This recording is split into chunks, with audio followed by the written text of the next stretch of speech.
Hello my dear students, welcome back to my channel বংবালানেট। বংবালানেট তোমাদের জন্য এসএমএফ ডব্লিউবি পরীক্ষাকে টার্গেট করে লাইফ সায়েন্সের যে স্পেশাল ক্লাস চলছে তারই আজকে পার্ট 4। এর আগের 3টা পার্টের ভিডিও যারা দেখোনি, এসএমএফ ডব্লিউবি 2024 বলে প্লেলিস্ট করা রয়েছে, ওখান থেকে দেখতে পারো। এর প্রত্যেকটা সেটে তোমাদের জন্য 15খানা কোশ্চেন রয়েছে এবং প্রত্যেকটা কোশ্চেন তোমাদের সাথে কিছু এক্সট্রা ইনফরমেশনের সাথে ডিটেলসে আলোচনা করব, যাতে ওই জায়গাগুলো থেকে তোমাদের কনসেপ্টটা ক্লিয়ার হয়। সেজন্য তোমাদেরকে বলবো স্কিপ না করে পুরো ভিডিওটা দেখো। আর এই সমস্ত পিডিএফগুলো যদি চাও অবশ্যই বংবালান টেলিগ্রাম চ্যানেলে জয়েন করবে। আর ভালো লাগলে অবশ্যই একটা লাইক করো, কমেন্ট করো এবং বন্ধুদের সাথে শেয়ার করতে ভুলে যেও না। দেরি না করে ক্লাসটা স্টার্ট করছি। দেখো, প্রথম প্রশ্ন রয়েছে, কোষগহ্বরকে পরিবৃত করে সাইটোপ্লাজমের আবরণীকে কি বলা হয়? এখানে যে সঠিক অপশন হয়ে যাবে, কোষগহ্বর বা ভ্যাকুলকে পরিবৃত করে যে সাইটোপ্লাজমের আবরণী থাকে তাকে টোনোপ্লাজম বলা হয়। নেক্সট রয়েছে দেখো, নিওপ্লাজম। প্রাণীদেহে যে কোনো অস্বাভাবিক বৃদ্ধি, যেমন ধরো টিউমারের বৃদ্ধি, এগুলোকে বলা হয় নিওপ্লাজম, টিউমারের বৃদ্ধি। নেক্সট রয়েছে দেখো, জার্ম প্লাজম। জার্ম প্লাজম জনন কোষের যে প্রোটোপ্লাজম থাকে, জনন কোষের প্রোটোপ্লাজমকে বলা হয় জার্ম প্লাজম।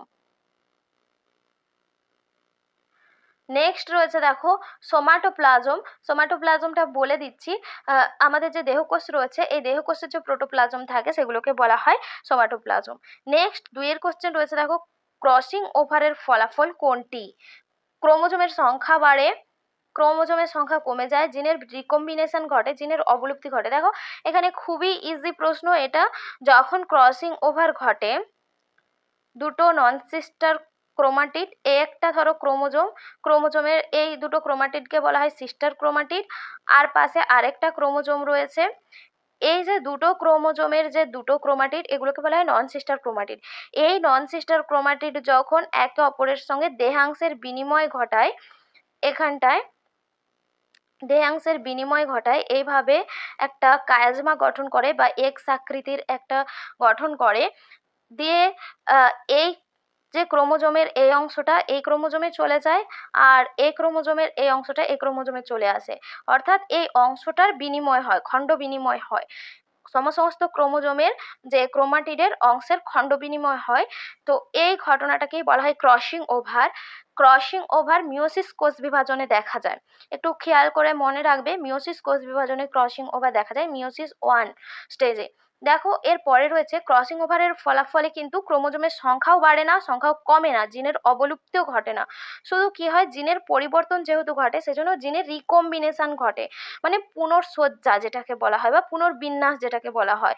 এই ক্রোমোজোমের জিনের অংশটা এই ক্রোমোজোমে যাচ্ছে, আর এই ক্রোমোজোমের জিনের অংশটা এই ক্রোমোজোমে আসছে, সেই জন্য জিনের পুনর্বিন্যাস বা রিকম্বিনেশন ঘটে যেটাকে বলা হয়। এরপরে 3 প্রশ্ন রয়েছে দেখো, নিম্নলিখিত কোনগুলি শ্বাসপেশি? খুব ইম্পর্টেন্ট একটা কোশ্চেন। মধ্যচ্ছদা, ইন্টারকস্টাল পেশি, ক খ উভয়, হৃদপেশি। শ্বাসপেশি হিসাবে কাজ করে মধ্যচ্ছদা আর ইন্টারকস্টাল পেশি। মধ্যচ্ছদা মানে আমাদের যে ডায়াফ্রাম থাকে সেটাকে মধ্যচ্ছদা বলা হয়, যেটা ফুসফুসের নিচে থাকে। আর ইন্টারকস্টাল পেশি মানে আমাদের যে বক্ষ পাঁজর রয়েছে ওই বক্ষ পাঁজরের হাড়গুলোর মাঝে যে পেশি থাকে সেগুলোকে ইন্টারকস্টাল পেশি বলা হয়। এরপরে 4 প্রশ্ন রয়েছে, কোহল সন্ধান প্রক্রিয়ায় কোন উৎসেচক কাজে লাগে? Lipase, amylase, zymase, maltase. দেখো, এগুলো খুবই ইজি প্রশ্ন। এটা কোহল সন্ধান বা ফার্মেন্টেশন প্রক্রিয়ায় জাইমেজ উৎসেচক কাজ করে। এখানে যে কোনো শর্করা, বিশেষ করে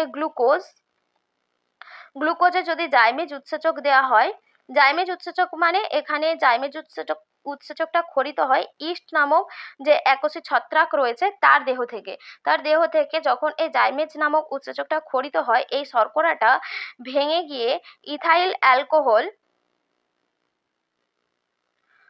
আর তার সঙ্গে কার্বন ডাইঅক্সাইড উৎপন্ন করে।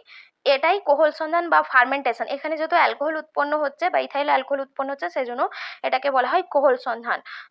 তো এই কোহল সন্ধান প্রক্রিয়ায় তাহলে এই জাইমেজ উৎসেচকটা কাজ করছে, আর জাইমেজ উৎসেচকটা আমরা পাচ্ছি ইস্টের দেহ থেকে, ইস্ট নামক যে ছত্রাক তার দেহ থেকে। বাকি যে অপশনগুলো এখানে রয়েছে দেখো, লাইপেজ।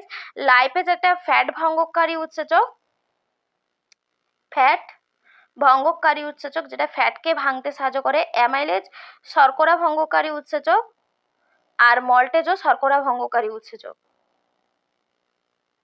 তো এগুলো একটু মনে রাখবে। এর পরে রয়েছে 5-এর কোশ্চেন, গ্লাইকোলাইসিস প্রক্রিয়ায় কোন কোন বিক্রিয়াতে এটিপি শক্তির প্রয়োজন হয়। খুব ইম্পর্টেন্ট একটা কোশ্চেন। গ্লাইকোলাইসিস প্রক্রিয়াতে দু ধরনের বিক্রিয়া দেখা যায়, একটা শক্তি বিনিয়োগকারী দশা যেখানে আমাদেরকে শক্তি দিতে হয় এটিপি শক্তি, আর কিছু শক্তি উৎপাদনকারী দশা যেখানে এটিপি শক্তি উৎপন্ন হয়। তো এই দু ধরনের দশার মধ্যে গ্লাইকোলাইসিসের টোটাল 10খানা বিক্রিয়া রয়েছে, তার মধ্যে কোন কোন বিক্রিয়াতে এই এটিপি শক্তি দিতে হয়, মানে শক্তি বিনিয়োগকারী দশা কোনগুলো। এখানে দেখো অপশানগুলো দিয়েছে যে গ্লুকোজ থেকে গ্লুকোজ 6 ফসফেট উৎপন্ন হওয়ার সময় এটিপি শক্তির প্রয়োজন হয়, গ্লুকোজ 6 ফসফেট থেকে ফ্রুক্টোজ 6 ফসফেট উৎপন্ন হওয়ার সময় এটিপি শক্তির প্রয়োজন হয়, ফ্রুক্টোজ 6 ফসফেট থেকে ফ্রুক্টোজ 1,6-বিস-ফসফেট উৎপন্ন হওয়ার সময় শক্তির প্রয়োজন হয়, নাকি ক ও গ দুটোতেই।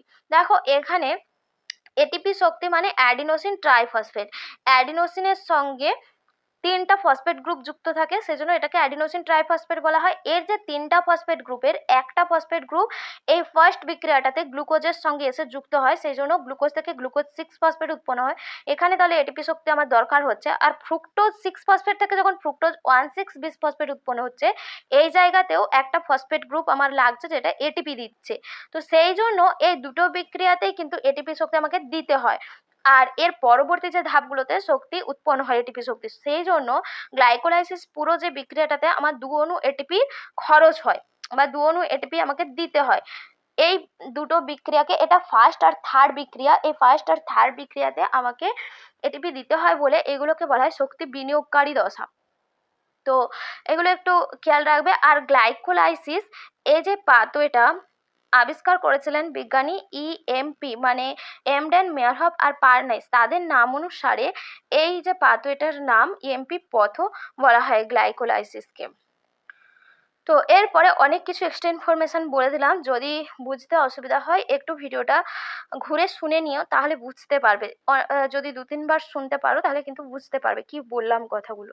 দেখো 6-এর দাগের কোশ্চেন রয়েছে, দেখো সালোক সংশ্লেষের আলোক দশায় হাইড্রোজেন গ্রাহক রূপে কাজ করে কোনটা। ATP, ADP, NADP, GDP. ATP adenosine triphosphate, ADP adenosine diphosphate, NADP nicotinamide adenine dinucleotide phosphate, GDP guanosine diphosphate. এখানে যে সঠিক অপশন হয়ে যাবে এনএডিপি হাইড্রোজেন গ্রাহক রূপে কাজ করে। এনএডিপি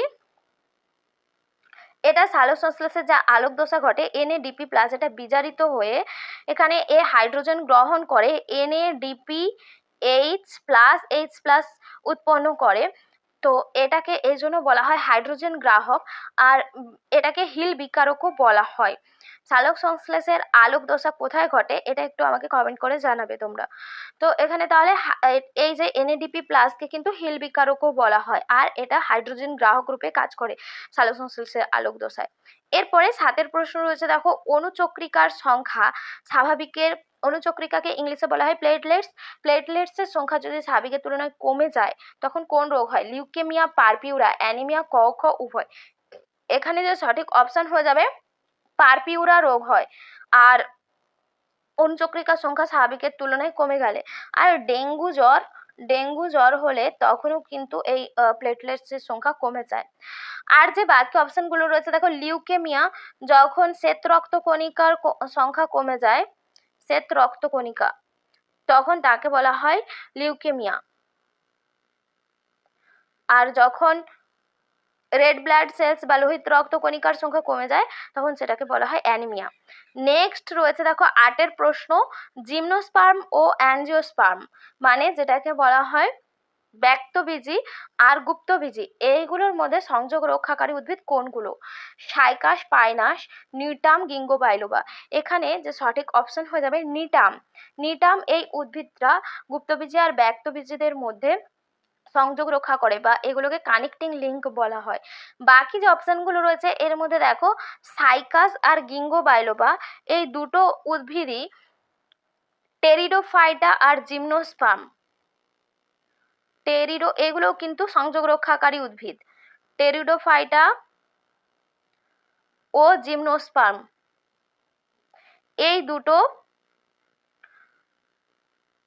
গ্রুপের মধ্যে সংযোগ রক্ষা করে, সাইকাস আর গিঙ্গো বাইলোবা। আর নিটামটা জিমনোস্পার্ম আর অ্যাঞ্জিওস্পার্ম এই দুটোর মধ্যে সংযোগ রক্ষা করে। এরপরে 9 কোশ্চেনটা রয়েছে দেখো, হিস্টোন প্রোটিন ক্ষারীয় প্রকৃতির হয়, এর কারণ কি?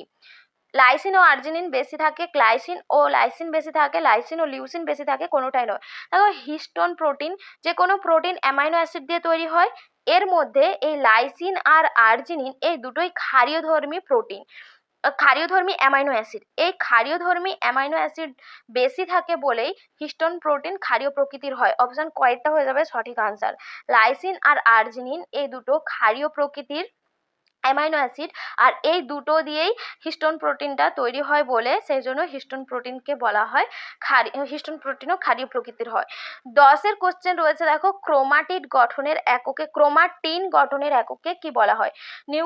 গঠনের একক বলা হয় কোনটাকে? নিউক্লিওটাইডকে, নিউক্লিওসাইডকে, নিউক্লিওজোমকে, হিস্টোন প্রোটিনকে। এখানে যে সঠিক অপশন হয়ে যাবে নিউক্লিওজোমকে ক্রোমাটিন গঠনের একক বলা হয়। নিউক্লিওজোম কি? নিউক্লিওজোম হলো 5 প্রকারের হিস্টোন প্রোটিন, 5 প্রকারের হিস্টোন প্রোটিন, তার সঙ্গে 200 নিউক্লিওটাইড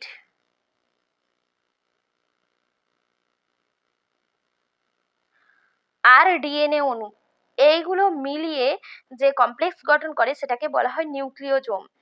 আর এই নিউক্লিওজোম, পরপর নিউক্লিওজোমগুলো যে বন্ধনী দ্বারা যুক্ত থাকে সেটাকে বলা হয় লিঙ্কার। পাশাপাশি দুটো নিউক্লিওজোম যে যোজক দ্বারা যুক্ত থাকে তাকে বলা হয় লিঙ্কার। তো এগুলো তাহলে ক্রোমাটিন গঠনের একক নিউক্লিওজোম। নিউক্লিওজোম কি কি দিয়ে তৈরি হয়? 5 প্রকারের হিস্টোন প্রোটিন। 5 প্রকার কি কি?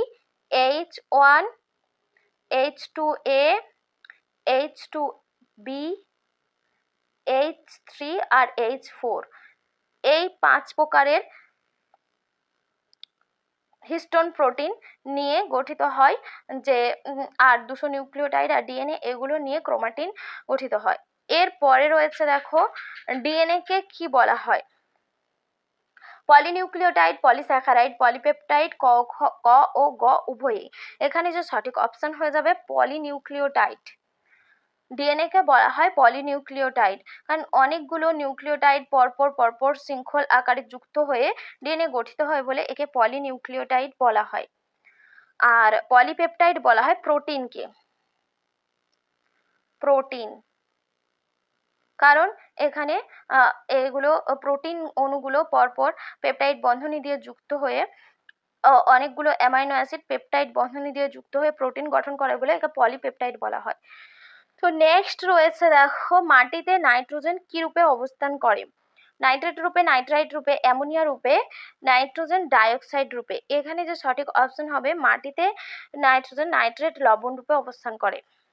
নেক্সট রয়েছে ভোপাল গ্যাস দুর্ঘটনা, কোন কোন গ্যাস লিক হয়েছিল এই গ্যাস দুর্ঘটনায়? এমআইসি, মিথাইল আইসোসায়ানেট, এমআইসি এর full form methyl isocyanate, methane, chlorine, ozone. এখানে যে সঠিক অপশন হয়ে যাবে কয়েকটা, মিথাইল আইসোসায়ানেট। এটা সবচেয়ে বড় গ্যাস দুর্ঘটনা। ভোপাল গ্যাস দুর্ঘটনা হয়েছিল 1984 খ্রিস্টাব্দে, 1984 খ্রিস্টাব্দে। আর এটা সব থেকে বড় বায়ু দূষণ জনিত ঘটনা বা গ্যাস দুর্ঘটনা। এর পরে রয়েছে দেখো 14 প্রশ্ন, নিচের কোনটি ক্যান্সার কোষের বৈশিষ্ট্য নয়? অ্যাপোপ্টোসিস, মেটাস্টাসিস, অ্যানুপ্লয়েডি, কন্ট্রাক্ট ইনহিবিশন ক্ষমতার অবলুপ্তি। ক্যান্সার কোষের বৈশিষ্ট্য নয়, যেটা হয়ে যাবে অ্যানুপ্লয়েডি। বাকি যে অপশনগুলো, অ্যাপোপ্টোসিস তো দেখা যায় ক্যান্সার কোষে, মেটাস্টাসিসও দেখা যায়, আর কন্ট্রাক্ট ইনহিবিশন ক্ষমতার অবলুপ্তিও দেখা যায় এখানে। এরপরে 15 কোশ্চেন, আজকের লাস্ট প্রশ্ন দেখো কি রয়েছে, জেনেটিক ইঞ্জিনিয়ারিং এ মলিকুলার সিজার বলা হয় কোনটাকে? ডিএনএ লাইগেজকে, ডিএনএ পলিমারেজকে, হেলিকেজকে, রেস্ট্রিকশন এন্ডোনিউক্লিয়েজকে। এখানে রেস্ট্রিকশন এন্ডোনিউক্লিয়েজ সঠিক আনসার হয়ে যাবে। তো এই ছিল তোমাদের 15খানা প্রশ্ন, সাথে কিছু এক্সট্রা ইনফরমেশন। ক্লাসটা তোমাদের কেমন লেগেছে অবশ্যই কমেন্ট করে জানিও। তোমাদের পরীক্ষা যেহেতু আর বেশি দেরি নেই, খুব ভালোভাবে প্রস্তুতি নাও এই কয়েকদিনে। আর তোমাদের কোশ্চেন লেভেলটা একটু ডিপলি হয়, সেই জন্য তোমরা একটু 11-12 বইটাকে ফলো করতে পারো ভালো প্রিপারেশনের জন্য। আজকের ক্লাস এখানেই শেষ করছি, আবার দেখা হবে নেক্সট ক্লাসে। ততক্ষণ সবাই খুব ভালো থেকো, সুস্থ থেকো, টাটা।